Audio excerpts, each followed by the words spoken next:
بسم اللہ الرحمن الرحیم. میں یہ کہتا ہوں بچہ پیدا ہوا اللہ پاک نے کسی کو اولاد دی بڑی نعمت ہے. اب بیٹا باپ کا ہے یا ماں کا ہے؟ سنو میری بات، اس ماں اور باپ کو نام رکھنے کا اختیار تو ہے، لیکن ایسے نام رکھنے کی اجازت نہیں جو مسلمانوں کے خلاف ہوں. تم تو اپنے بچوں کا نام رکھنے کے بارے میں بھی اختیار نہیں رکھتے، حالانکہ اولاد تمہاری ہے. تم اپنے بچوں کی پرورش کے بارے میں بھی خود مختار نہیں. اللہ کے پاک پیغمبر صلی اللہ علیہ وسلم نے حکم دیا جب بچہ پیدا ہو سجے کان میں اذان کہو اور کھبے کان میں تکبیر کہو. یہ ثابت کر دو اذان تیری ہو گئی، تکبیر تیری ہو گئی. اب تیری زندگی 50 برس کی ہو، 100 سال کی ہو، بس اتنا وقفہ رہ گیا کہ تکبیر ہو چکی ہے، اللہ اکبر نیت بننے کی دیر ہے. ظاہر بات ہے لوگ آج کل لکھے پڑھے اعتراض کرتے ہیں کہ ہماری سمجھ میں بات نہیں آتی، دین نہیں سمجھ میں آتا، قرآن سمجھ میں نہیں آتا. اب بتاؤ یہ بچے کے کان میں جو 3 دن کا بچہ ہے اس کے کان میں جو اذان آ رہی ہے اس کا تو بظاہر فائدہ ہے. جب 80 برس کا بوڑھا اذان سن کر مسجد میں نہیں آتا تو یہ بچہ بچہ اذان سن کے کیا کرے گا؟ جب لوگ اذان سن کر کنجری کا گانا بند نہیں کرتے، اذان سن کر بدماش اور بدکار عورتوں کے گانے اور فوش بند نہیں کرتے، دکان نہیں چھوڑتے، گھر سے اٹھ کر اللہ کے دربار میں بلائے ہوئے نہیں آتے، تو اب بتاؤ اس بچے کے کان میں اذان دینے کا کیا فائدہ؟ ظاہر ہے کہ یہ بات کہنی پڑے گی، یہ حکم ہے محمد عربی صلی اللہ علیہ وسلم کا، اسے پورا کرنا پڑے گا، بظاہر فائدہ نظر آئے یا نہ آئے. ہم ظاہری فائدے کے پابند نہیں، ظاہری فائدوں کے مفاد کے ہم پابندی نہیں. اس لیے میں نے عرض کیا کہ ہم لوگ کسی بارے میں بھی اختیار نہیں رکھتے. سارا دن پانی پیو، روٹی کھاؤ، لیکن جب روزہ رکھ لو گے تو اب روٹی کھانے گناہ، پانی پینا گناہ. یہی بات میں ثابت کرنا چاہتا ہوں کہ ہم لوگ اختیار میں نہیں ہیں، آزاد نہیں ہے جتنا ہم نے اپنے آپ کو آزاد سمجھا ہوا ہے. اس لیے اللہ پاک جل شانہ فرماتے ہیں تبارک الذی بیدہ الملک، ساری برکتیں اسی کے ہاتھ میں ہے جس کا ملک میں راج ہے. وہو علی کل شیء قدیر، ہر چیز پہ اسی کا قبضہ، اسی کی قدرت، اسی کی حکمت، اسی کا علم، اسی کی بے نیازی چلے گی، کسی کی بات نہیں چل سکتی. انبیاء علیہ الصلوۃ والسلام کو دیکھو، سلیمان علیہ الصلوۃ والسلام کی 99 بیوی، ایک پیغمبر اور ایک بادشاہ، اتنا بڑا بادشاہ کہ ہوا تخت اڑائے پھرے، ہوا تخت اڑائے پھرتی ہے سلیمان علیہ السلام کا. سر پہ تاج نبوت ہے، نیچے تخت شہنشاہی ہے، ہوا تخت کو اڑاتی ہے. جہاں سلیمان علیہ السلام چاہتے ہیں ہوا اتار دیتی ہے، اور جہاں چاہتے ہیں ہوا اڑا کر لے جاتی ہے. اور پانی کا پتہ لگانے کے لیے پرندے موجود ہیں، جن تابع، انسان تابع، پرندے تابع، چرندے تابع. مقام اتنا اونچا، بادشاہت بھی دے دی، نبوت بھی دے دی، پیغمبری بھی دے دی، اور اتنی بڑی عظمت بھی دے دی. اور حال یہ ہے کہ 99 بیویوں میں سے ایک انگل کا بچہ پیدا نہیں ہوا. دیکھیے اس کی بے نیازی. بادشاہ میں نے تجھے بنا دیا، نبی میں نے تجھے بنا دیا، ہوا تخت تیرا اڑائے اڑائے پھرے گی، پوری دنیا میں تو پھرے گا. بادشاہ تیری، نبوت تیری، رسالت میں نے تجھ کو دے دی، پیغمبری میں نے تجھ کو دے دی، جا میری مرضی اولاد نہیں دیتا. 99 بیوی. تمہارا کئیوں کا دل تو کر رہا ہوگا ہم بھی اس زمانے میں پیدا ہوتے تو کم سے کم بیویوں کا ایک لشکر تو ہوتا. لو کر دیکھو شام کو پتہ لگ ویسے گھڑی تک کیا ٹائم ہے، یا کوئی شوق ہوگا کٹ گنے. بڑا مشکل مقام ہے، دوڑ کے کر کے اس زمانے میں جنت میں جائے بڑا مشکل. کتنے ملنے، کتنے کھلنے، کتنے شرک، کتنے بدعت، کتنے چوری، کتنے ڈاکے، کتنے گناہ، کتنے قتل، کتنی زیادتی ہو رہی ہے، اور تیرے کی توفیق نہیں. امام الانبیاء محبوب کبریا حضرت محمد مصطفیٰ صلی اللہ تعالیٰ علیہ وسلم کی گھروانی اما عائشہ صدیقہ رضی اللہ تعالیٰ عنہ کے پاس لوگ آئے، عرض کرنے لگے ام المومنین یہ نقصانات ہوتی ہیں، یہ طوفان آتے ہیں، یہ تباہی کیوں مچتی ہے؟ چنانچہ اما عائشہ صدیقہ رضی اللہ تعالیٰ عنہ نے فرمایا لوگوں میرے نبی پاک صلی اللہ علیہ وسلم سے سنا جب زنا کی کثرت ہوگی، جب بدکاری کی کثرت ہوگی، جب بدماشی کی کثرت ہوگی، اللہ پاک زمین کو حکم دے دیں گے ان سیاکاروں کو اٹھا کر زمین پہ رگڑ دے، ورنہ دنیا میں ایسے لوگ بھی آئے شیشہ پہاڑ سے لاوا نکلا ہے, آگ نکلی ہے اور بستیوں کی بستیاں جلا رہی ہے اور چل رہی ہے. آگ نے بڑا نقصان کر دیا. فاروق اعظم رضی اللہ تعالیٰ عنہ نے پھونک نہیں ماری, دعا نہیں مانگی, کوئی اور حرکت نہیں کی, کوئی اور حکم نہیں دیا. اللہ والے نے پیغمبر کے سسر نے فاروق اعظم جیسے جوان نے اپنی اور میں اوڑی ہوئی چادر اتار کے دے دی. فرمایا جلدی جاؤ, آگ کے سامنے جا کر میری یہ چادر پھیلا دو اور آواز لگا دو, دھاڑنے والی آ گئی, جلانے والی بھاگ اور آنے والی آ گئی. یہ تیرے سامنے جو ہم چادر کر رہے ہیں فاروق اعظم رضی اللہ تعالیٰ عنہ کی چادر ہے. تاریخ شاہد ہے. صرف بجھ نہیں گئی, جسم نہیں گئی, واپس ہو کر پہاڑ میں داخل ہو گئی. آج جو قوم فاروق جیسے جرنیلوں کو گالیاں بکے ان کے وہ کیسے پانی کی طوفان کو روکے؟ اس کو تو لوگ گناہ ہی نہیں سمجھتے. قیامت کے دن بہت بڑا گناہ بن کر کے سامنے آئے گا. جس نے نبی کے یاروں کا, نبی کے جانشاروں کا گناہ کیا ہوگا, شکوہ کیا ہوگا, میں تمہیں قسم اٹھا دیتا ہوں, استعان کر دیتا ہوں, کبھی کبھی والا مٹھے نہیں لگائے گا. ان چیزوں کو لوگ گناہ ہی نہیں مانتے.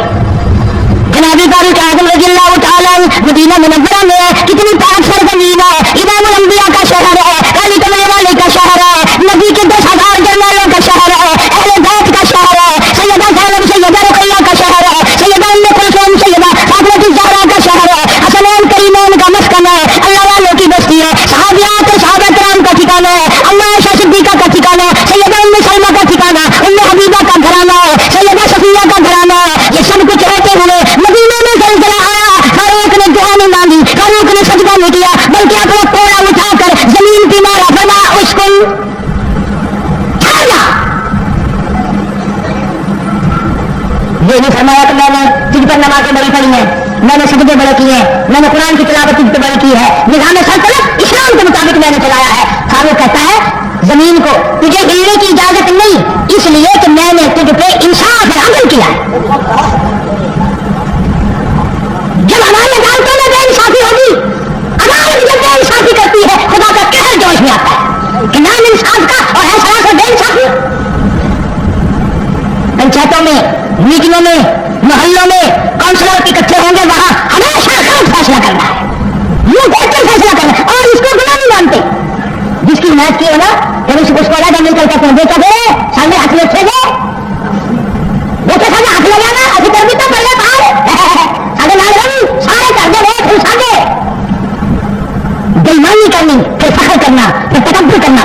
فلا ولا تمشي في الارض مرحا انك لن تخرق الارض ولن تبلغ الجبال طولا. اللہ تعالیٰ کہ میری زمین پہ کر کے نہ چل, میری زمین کو تو چیر نہیں سکتا, میرے پہاڑوں سے بلند نہیں آ سکتا. ہم تو بالکل خدا کا خوف ختم ہو گیا.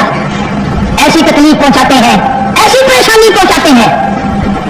عادت نہیں میرے ساتھ جو قوم کرتی ہے, یا ملک کرتا ہے, یا لوگ کرتے ہیں, یا برادری کرتی ہے, عادت نہیں کبھی کہنے کی, اپنے رب سے کہتا ہوں. لیکن اس ہفتے میں جو میرے ساتھ زیادتی ہوئی, مجھے اس کا اتنا دکھ پہنچا کہ ساری زندگی میں دکھ نہیں پہنچا. کراچی کے کچھ بدماشوں نے, کراچی کے کچھ گنڈوں نے, اور افسوس یہ ہے کہ وہ گنڈے ڈالنے والے ہیں, انہوں نے وہاں کے اخباروں میں خبر دی قاری حنیف مشتر قاری کو دل کا دورہ پڑنے سے وفات پا گیا, 2 بیویاں چھوڑ گیا, اتنے بچے اتنی بچیاں چھوڑ گیا. میرے گھر پہ رشتے داروں کی بھرمار, میری سگی ہمشیرہ شہزاد پرسنگ میں ہے, ہفتہ ہو گیا دل کے اٹیک کی وجہ سے بالکل بیمار ہے. میں دعا کرتا کرتا تھک گیا, یا اللہ کراچی میں کیا عذاب آیا, اب تسلی ہو رہی نا کہ کراچی والے بدماش ہو گئے. اور میری کوئی جگیر ہے جو کراچی کے گنڈوں کو ملے گی, میرا کوئی بنگلہ ہے, میں کوئی وزیر ہوں جو میری وزارت ان کو ملے گی. خام کا پریشان کرنا, 2-4 چھوکرے اکٹھے ہوئے اور بدماش کر کے لاکھوں آدمیوں کو پریشان کر دیا. سینکڑوں ٹیلیفون پہ ٹیلیفون ہے, مہمان پہ مہمان ہے, آمد پہ آمد ہے. کیا ہوا وجہ سے آج بھی آپ کے جمعے میں سکھر سے بھی کراچی سے بھی کئی آدمی آئے ہوئے ہیں. اب اگر میں کچھ کہوں گا نا, کیونکہ تم بھی غوث اور ڈالوں سے کم تو نہیں, یہاں سے نکلتے ہوئے کہو گے چنگا نہیں کیتا, نبی بدوانی کی تھی, بدوانی کرنی چاہیے. تم ایمانداری سے کہو, جس نے میری اولاد کو, میری بہنوں کو, میری بیٹیوں کو اتنی تکلیف دی, میں ان کے لیے دعا کروں. میں تو دعا کرتا ہوں جتنے بھی اس بدماشی میں شریک ہیں, یا اللہ پیاس کی موت آئے, کلمہ نصیب نہ ہو. جتنے بھی اس بدماشی میں شریک ہے, الہی ایسی طریقے سے موت آئے, پیاس کی حالت میں موت آئے, کلمہ نصیب نہ ہو, بدنام ہو کر کے مرے. میں نے چوری کیا کسی کی, میں نے دھکا مارا, میں تو سیاسی پارٹی کا میں نہیں, میں نہیں، اے مولوی کا میں نہیں، اور میں تو کالی کمرے والے صلی اللہ علیہ وسلم کے غلاموں کا غلام ہوں، میرے ساتھی لوگوں کا کیا جھگڑا ہے؟ کتنی شرارت بشرارت ملک میں اچھا والے مولوی پھیلا رہے مولوی، مسلمان کا ایمان ہو گیا. تمہیں کس نے تربیت دی ہے؟ تم کو کس نے سکھایا ہے کہ تم لوگوں کو پریشان کرو، یوں کرو اور اپنا فائدہ اٹھاؤ؟ پروردگار عالم نے سارے کلام پاک میں اپنی توحید، وحدانیت، خدا کی ذات بے مثل بے مثال، اس کی ذات میں اس کی صفات میں کوئی شریک نہیں، وہ ہمیشہ سے ہے اور ہمیشہ رہے گا، اس کی ذات کو بقا ہی بقا ہے، فنا نہیں. اسی نے اپنی قدرت کاملہ سے نظام کائنات کو پیدا فرمایا اور سارے عالم کے نظام کو وہ خود ہی چلاتا ہے. جدھر کی چاہے ہوا چلائے، جدھر کی چاہے دھوپ چھاؤں کا نظام بنائے. وہ کسی معاملے میں بھی کبھی بھی نہ کسی کا محتاج تھا اور نہ ہے. وہ چاہے تو راتوں رات فقیر کو تخت تاج دے کر کے تخت شہنشاہی پہ بٹھا دے، وہ اگر چاہے تو بادشاہ کو اٹھا کر پھانسی لگا دے، وہ چاہے تو ایک کو اتنا دے کہ سنبھالا نہ جائے، اور وہ چاہے تو ایک کو اتنا تنگ کر دے کہ بھوک کی وجہ سے موت آ جائے. بڑی بے نیاز ذات ہے اس مالک اور قدیر کی. نظام شمسی، نظام قمری، ستاروں کا نظام، آسمانوں کا نظام، دریاؤں اور سمندروں کا نظام، سارا وہ خود چلاتا ہے. نہ کبھی الیکشن ہوتا ہے، نہ کبھی انتخابات ہوتے ہیں، نہ کبھی یہ سننے میں آیا کہ سمندروں کی چیئرمینی فلاں کو ملے گی، دریاؤں کی چیئرمینی فلاں کو ملے گی. فرمایا لم یلد ولم یولد، بس میں ہوں اور کوئی نہیں. اسی لیے محبوب کائنات حضرت محمد رسول اللہ صلی اللہ تعالی علیہ وسلم کو اللہ تبارک و تعالی نے ختم نبوت کا تاج پہنا کر کے بھیجا کہ میرے محبوب دنیا میں جاؤ، لوگ میری ذات کو بھول گئے، کھلانے والے کو بھول گئے، پلانے والے کو بھول گئے، اور اس سے بڑھ کر کے کیا بدجانتی ہوگی، پیدا کرنے والے کو بھول گئے. آدمی کے جسم کا نظام کون بنا سکتا ہے؟ اب یہ آنکھ ہے، بظاہر آنکھ ہے، لیکن بجلی کی وائرنگ کی طرح آنکھ سے لے کر پاؤں کے تلی تک ایک نظام چل رہا ہے. کان کا نظام ہے، ناک کا نظام ہے، ہاتھ کا نظام ہے، پیر کا نظام ہے، دل اور دماغ کا نظام ہے. یہ ساری کی ساری چیزیں وہ نہیں بنا سکتا تھا، اور کون بنانے والا ہے؟ اسی لیے فرمایا کالی کملی والے دنیا میں جاؤ، میرا نام بلند کرو، میری توحید کا جھنڈا بلند کرو، لوگوں کو بتاؤ کہ خالق کو نہ بھولو، مالک کو نہ بھولو، پروردگار کو نہ بھولو، اس رب کو نہ بھولو جس نے یہ سارا جہان بنایا. چنانچہ محبوب کائنات حضرت محمد کریم صلی اللہ علیہ وسلم نے جب یہ اعلان فرمایا کہ لوگوں اس کے سوا کوئی نہیں، پھر مکہ بدلا، برادری بدلی، قوم بدلی، اپنے بدلے، غیر بدلے، سب دشمن ہو گئے. ایک میری بات سمجھ لیں، آج جس طرح کا کلمہ آج ہم پڑھتے ہیں، اگر یہی کلمہ پڑھنا ہوتا تو ابو جہل کافر نہ مرتا، اتبا کافر نہ مرتا، شیبہ کافر نہ مرتا، ولید بن مغیرہ کافر نہ مرتا، امیہ بن خلف کافر نہ مرتا، کہ لا الہ الا اللہ محمد الرسول اللہ بھی پڑھتے رہتے اور بتوں کی پوجا بھی کرتے رہتے، ان کو حاجت روا بھی مانتے رہتے، زنا بھی کرتے رہتے، شراب بھی پیتے رہتے، سب کچھ کرتے، کلمہ پڑھتے رہتے. ان کو صرف یہ بات سمجھ نہ آئی، بلکہ ان کی سمجھ یہ تھی کہ جس نے لا الہ الا اللہ منہ سے کہہ لیا، اس کو پھر ساری زندگی کا نظام اللہ کے حکموں کے تابع بنانا پڑے گا. جس نے لا الہ الا اللہ پڑھا، پھر وہ اپنی مرضی سے کھا نہیں سکتا، جو چاہے کھائے، اس کو اختیار نہیں. جس نے یہ اقرار کر لیا کہ اللہ کے سوا کوئی معبود نہیں، وہ میرا رب ہے، وہ میرا پروردگار ہے، اب اس کو اختیار نہیں کہ وہ جو چاہے کھائے. بکری کھائے گا، گائے کا گوشت کھائے گا، بھینس کا گوشت کھائے گا، مرغی کا کھائے گا، کتا نہیں کھائے گا، سور نہیں کھائے گا. اسے خود اختیار نہیں ہے، جو چاہے کھائے. اسی طرح جس نے کلمہ پڑھا وہ پینے میں خود مختار نہیں، کہ جو چائے پیے، پانی پیے گا، سوڈا پیے گا، لسی پیے گا، شربت پیے گا، چائے پیے گا، شراب نہیں پیے گا، پیشاب نہیں پیے گا، حرام نہیں پیے گا، اختیار ختم۔ جب کھانے میں ہم مختار نہیں، اپنا اختیار نہیں رکھتے، پینے میں ہمیں اپنا اختیار نہیں، پہننے میں ہمیں اپنا اختیار نہیں، چلنے پھرنے میں ہمیں اپنا اختیار نہیں، اللہ کے حکموں کی تابع داری کرنی پڑے گی۔ آج یہی بات قرآن کریم نے تمہارے سامنے رکھی ہے، اور بھولے ہوئے مسلمانوں، خدا کا ہم پر کتنا بڑا کرم ہے کہ سفیداری ہو جاتی ہے، قبر کے قریب ہو جاتے ہیں، اللہ پاک بار بار قرآن پھر سامنے لاتا ہے، اور مان جا اب بھی مان جا، اب بھی مان جا۔ فرمایا الف لام میم احسب الناس، کیا لوگوں نے یہ گمان کر لیا، کیا لوگوں کا یہ خیال بن گیا، کیا لوگوں کا یہ عمل بن گیا، کیا لوگوں کا یہ عقیدہ بن گیا، کیا لوگوں نے یہ ظام کر لیا، کیا لوگ یہ بنا بیٹھے، تکیہ لگا بیٹھے، ٹھیکہ کر بیٹھے، احسب الناس، کیا لوگوں نے یہ گمان کر لیا، کیا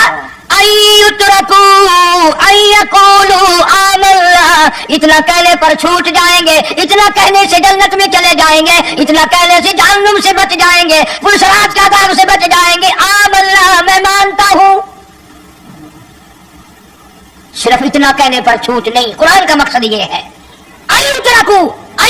آمنا، صرف اور صرف اتنا کہنے پر چھوٹ نہیں ہو جائے گی کہ صاحب میں نے قرآن مان لیا، میں نے خدا مان لیا، میں نے مصطفیٰ کریم صلی اللہ علیہ وسلم کو مان لیا، میں نے خدائی نظام کو مان لیا، اور مان تو لیا، اس پہ عمل تو کر۔